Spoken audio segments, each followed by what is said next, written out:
Where's Level?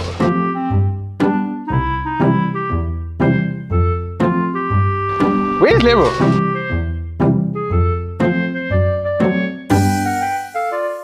Where's Level?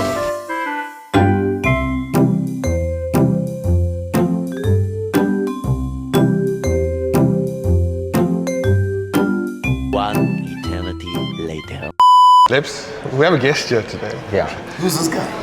But I think he got dropped. he got dropped off with the driver. Though. Oh, he's got a driver. He's got a driver. Private driver. Sorry, not all of us can. Guys, do you like it's modern day? Uber, do what you need to do. You know what I'm saying? I thought he had like a Rolls Royce driver. What do you mean?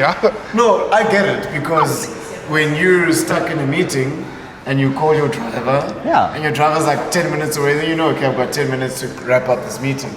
Instead of just being like, I need to leave now. I need to leave now. You can sit at the back, check your emails, do what you need to do. Honestly, that's the best part Yeah. about not driving. Yeah. Is that I get a lot done on the phone. Also, just on that note, how long do we actually wait for Level to get here? I don't know, like about a half an hour. And then what time did you start?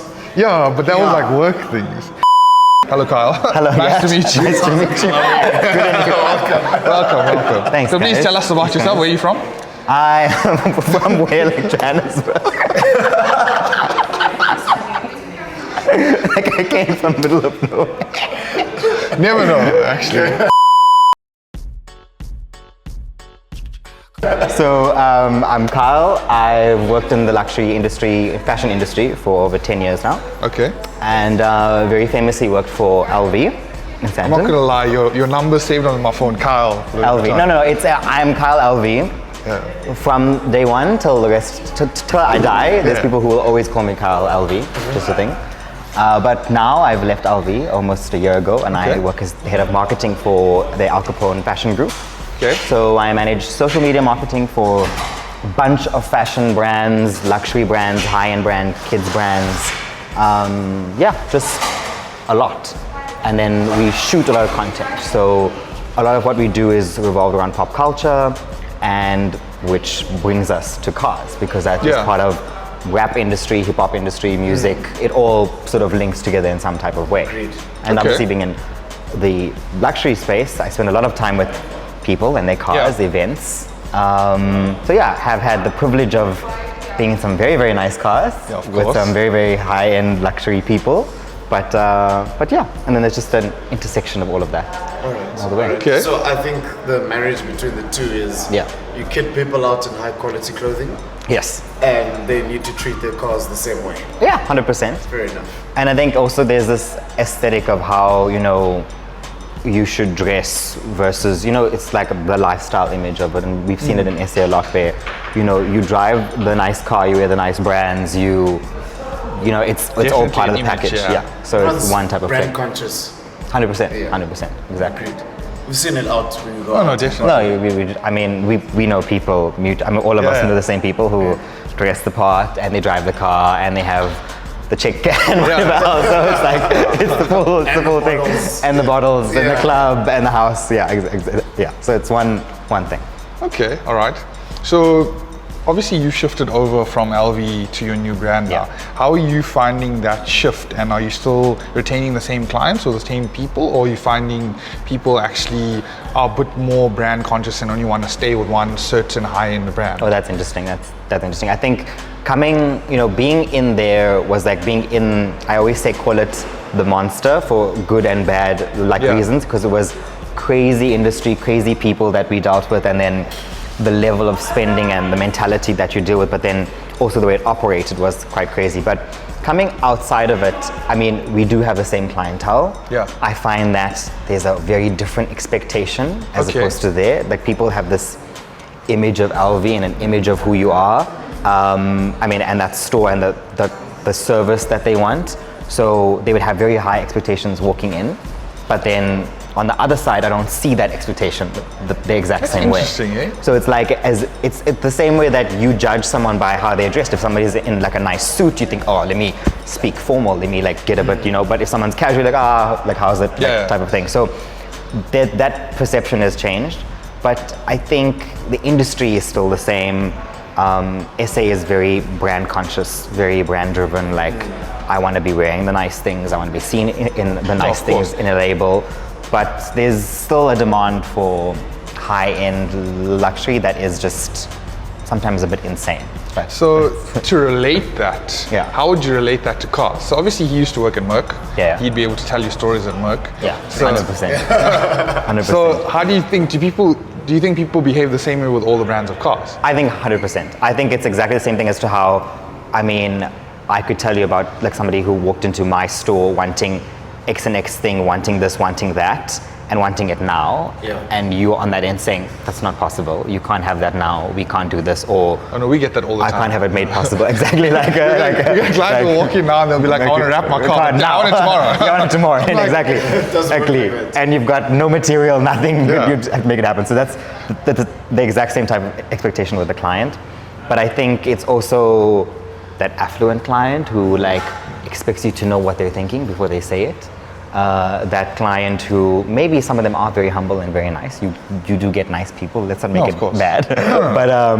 But I think that expectation is definitely there the same way, and the same thing of like wanting what they see on their phone and wanting it now, which isn't always possible. Like availability or not launched yet or not available. There's a waiting list. The same type of concept I think applies.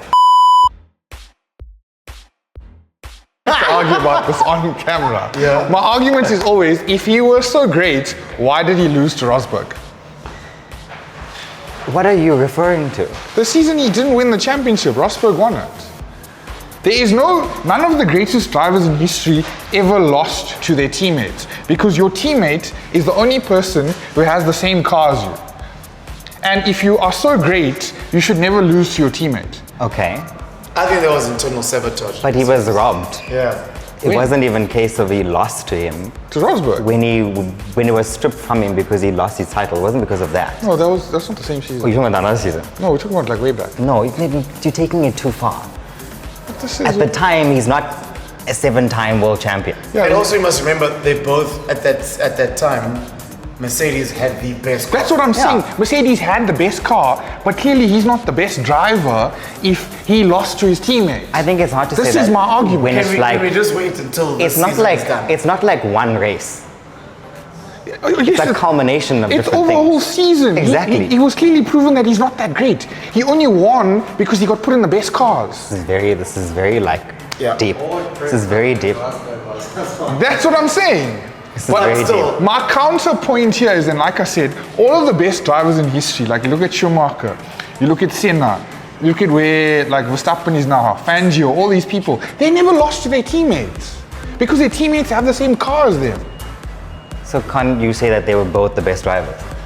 No, Rosberg's not even in the conversation of being like best drivers. No, but maybe at the time they were the best It was drivers good for the car. at the time. yes, but what Then he retired after that. the point I'm trying to Yeah. make here is, in my opinion, Hamilton is overrated. That's okay. That's okay, really wait. okay. Okay. You That's can my have opinion. you can have your opinion.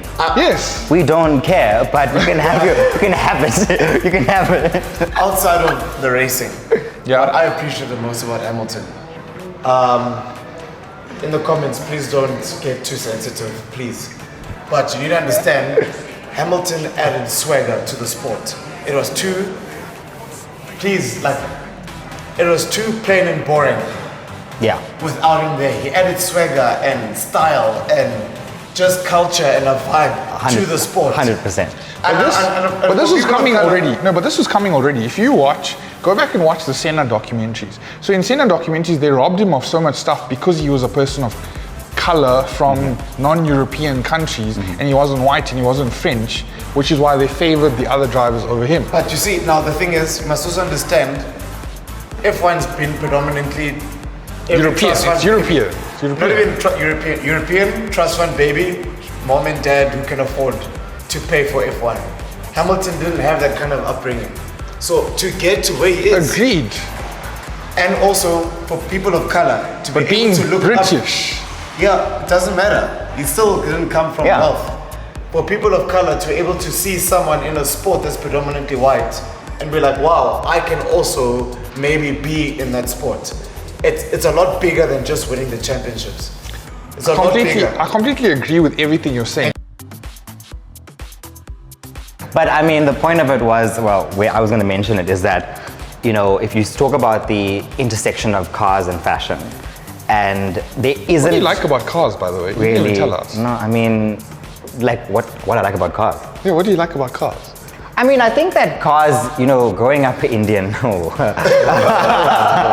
let's not go there, Indian. Ooh. Let's not go there. But I mean, but obviously, I think cars are just a very big part of like, just the culture. Obviously, VW fan, and that's where it grows from. But I think in this country it's very different. I think where I sort of mainly found my interest in cars was rather seeing how people interacted like differently with different brands. Okay. It's like how you find like sports fans who are very like die-hard Arsenal fans or whatever. So to add a point to see to- like people who support like na BMW die-hard, it's Yeah. like it's interesting. Have for you the ever most been to part. Camfest? No. Please tell him. Oh my word! Like, Yeah. it's like a whole different culture. It's like another planet. I heard very bad stories about Campfest. Okay, that's when the sun goes down. Okay. That's what, I was having the conversation with the other developer. I was like, I don't know what this is. Okay, fine. But Campfest is just car enthusiasts. Okay. All coming together. It's I get you. obviously centered around VW, the VW brand. Yeah. And there's, I mean, we saw a Golf 4 with the guy who had a Golf 4 and he had a TTRS engine inside it. Shit. Okay. And I was just like, what? What? Yeah. Like, and the conversions, it was like, it felt like you're walking to a Fast and the Furious movie, not the current ones. I get the you. new ones. Yeah. The first. Yeah. Yeah. And Like Tokyo. But that's just the culture we're talking about. But it's Yeah. also, it's very much, it's like you've got all these guys there with their golf ones and it's touching the ground, they cut the springs by Yeah, themselves, yeah. but they've got the hubbly in the back and they're Yeah, and they're just doing like the that's most for the culture, yeah, for the culture. That is literally the culture. I think like that's where maybe kind of started, or seeing that was kind of cool. But going into like my work experience was then being exposed to the car brands as a whole. So Yeah. I had done an event with like BMW at like one stage with all of their new X5s that came out at the time. We did something with Jaguar, we did something with Volvo. So there's Okay. like a bunch of different brands that we've worked with. So what's the favorite car you've been in? And then, like favorite car Yeah. is an Urus. Like people often ask me like, what car would you buy now? Like, Yeah. like right now, like what's out? And I don't have an answer because I don't have like a favorite car I want. Okay. But I'm also more inclined to be like, okay, but if I do get like an Omoda, what would I do differently Yeah. to have it different and make it look nice? Like I wouldn't just buy the car and be like, oh, I have my like G-Wagon, great. I'm gonna You wanna want to do spec something. it and make it look nice. So, and unique to who you and are. unique to who you are, exactly. Because basically what we're saying also in line with fashion Yeah. is that your car is an expression of who you are. Like, I mean, look at 100%. Customization. look at the 100%, difference in the way 100%. all three of us are dressed. No, you guys are working. Like, you guys are working, but I work at fashion, so it's different. It's hard also because like No, it's tough. it's the same thing. Like on my like daily, I don't really have like a uniform. I can Yeah. wear like tracksuit pants or jeans or come to work anyhow. But if I'm meeting a client and I'm the marketing person, I shouldn't look like Yeah. I roll out of bed like 5 minutes ago. I should look like I actually put in some type of effort. So that's also twofold. But I think your car does say a lot about you. And in this No, of country, I course. think that people take it seriously. So Okay. So we actually have something very special planned for next week's episode. Please like, subscribe. listen, it happens. I have a stutter. I stutter more than he does. So please like, subscribe, and turn on the notifications because Kyle's actually bringing some very nice things for us next week. He might actually give you a voucher if you're nice to him. Yeah, you never please, know, Please actually. ask for a voucher in the We comments. could do that. We could do that. We'll choose. Ask for a voucher. Choose them on random, yeah. Yeah, 100%. Ask for a voucher. And then we'll see what's going to happen in our next episode. And stay tuned.